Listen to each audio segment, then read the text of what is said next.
How you doing? I wanted to do a really quick video on torque, front hand grip torque, because I've gotten a lot of questions about it. I see a lot of stuff on Facebook, and I just had a guy call and ask me a question. I'll go ahead and start with his question. He had looked down his bow, he lined his string up, middle of the bow, and the arrow setting pretty much dead center, but his pins were well outside, and he wanted to know what was wrong with the bow. And the nicest way you can tell him is there's nothing wrong with the bow. Your grip is wrong. You're torquing the riser. I asked him first, I said, are you shooting down the middle right now with the sight set right there? And he said, yes, I am.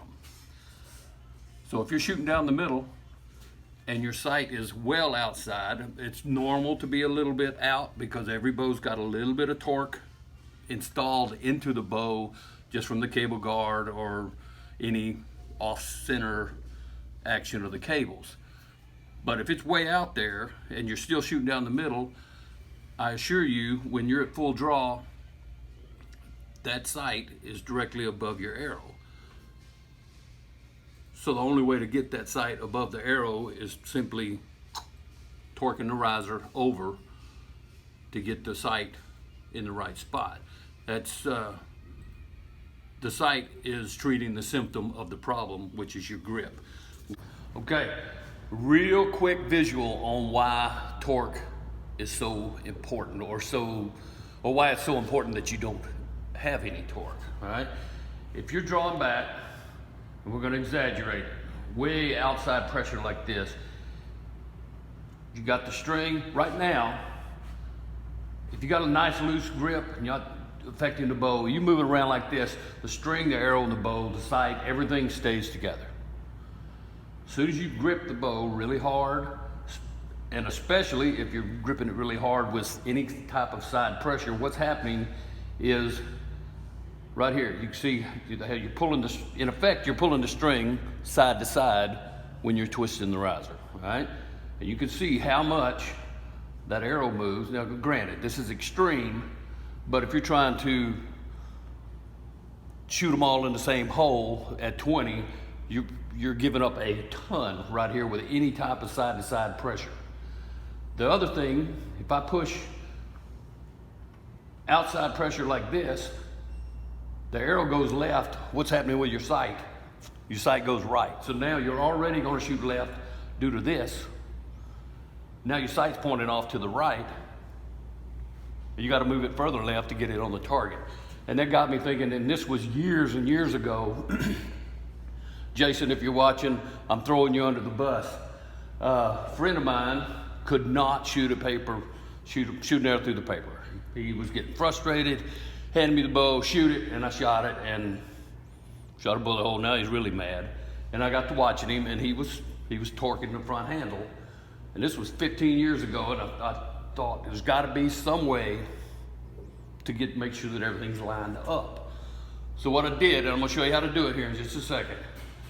Right now you've got two aiming points, two aiming references that you're using to aim with. And if you remember geometry in high school or whatever, you can always draw a straight line through 2 points. But if you put 3 points in a line, that line is going to be perfect. 3-point aiming system. All right, we'll lay the bow right here. All right, take a high-tech piece of wire, could be a paper clip, coat hanger, whatever you want to use. All right, you've got different options for mounting on the back. You can put quivers, other sights, or you can install one of these, which we jokingly named the Torkometer. And I will build you one and ship it to you for $39.95 plus shipping and handling.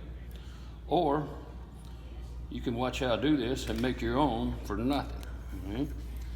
So get it here, just get it good and snug.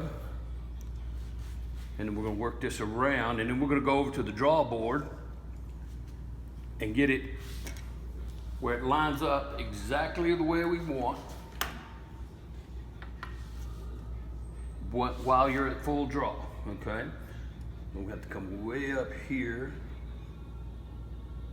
Because all we're looking for is a reference roughly halfway between your peep sight and your front sight. And so what I've done here, now we're not quite done with this high-tech installation, all right?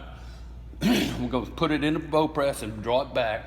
And then I'm gonna look through the peep at the sight, and then I'm gonna give me a mark here, cut it off, and get it to where it perfectly lines up just under my aiming dot on this upper post.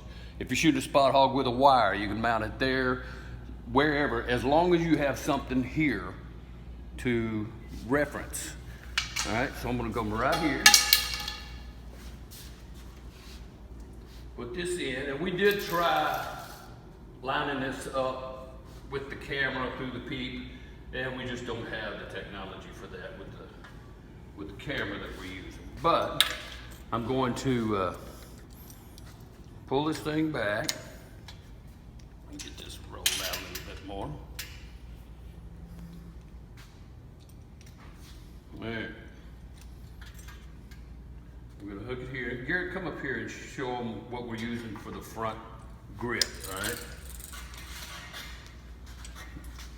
Because that has got to be about as torque-free of a grip as you can come up with, all right? I agree. Because I don't want to do anything that's going to affect that, just a small loop around it.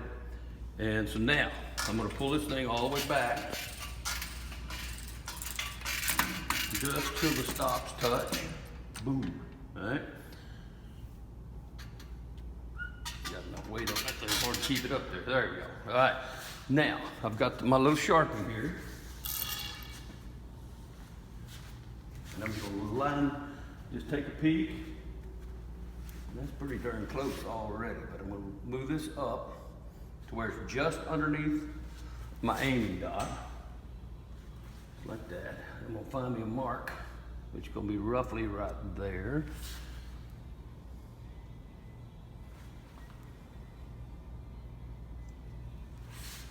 And we can come back and fine tune it here after this. But right there on that mark, now I'm gonna trim this line off right here.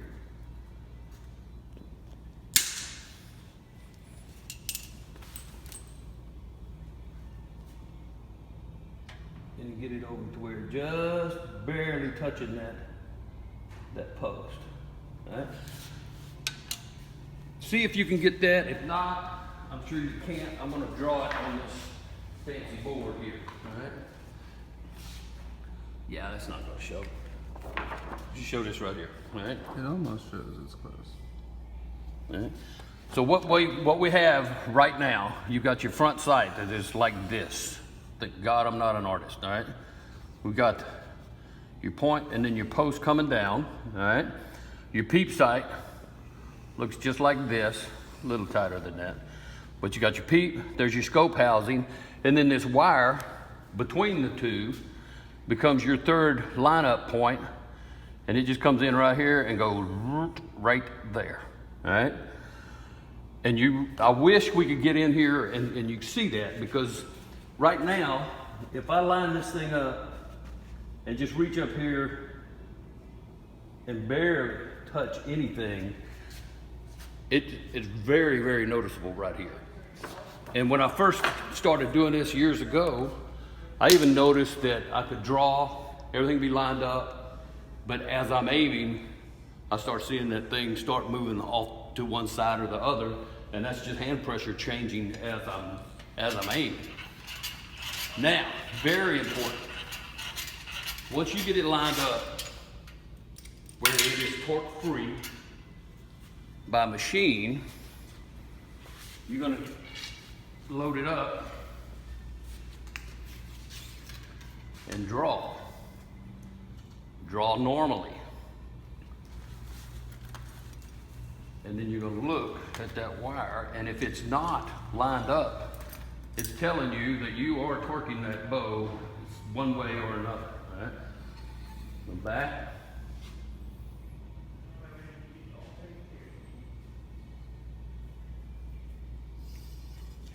And with me, I've been doing this with this thing a long time. It is perfect, right on the edge. But if you draw back and if it's on the inside, if it's to the right, it means you are torquing that bow this way, right? Everything exaggerated. Here, there. Do not draw back, aim, oh, the wire's not in the right spot, and then take that front hand and twist it around to where it's straight, all right? Draw, settle in, look at it, and if it's not right, let down, adjust your grip, and start over, and keep doing it. I mean, you could leave this thing on here all the time. It'll only be good for 1 yardage for your alignment, but shooting with it, practice with it, but it's eye-opening. So I hope this helps. You have any questions, put them in there, because I know we could have covered everything on a quick and dirty video. But I hope this helps. Enjoy the torqueometer, like I say, $39.95 or build your own.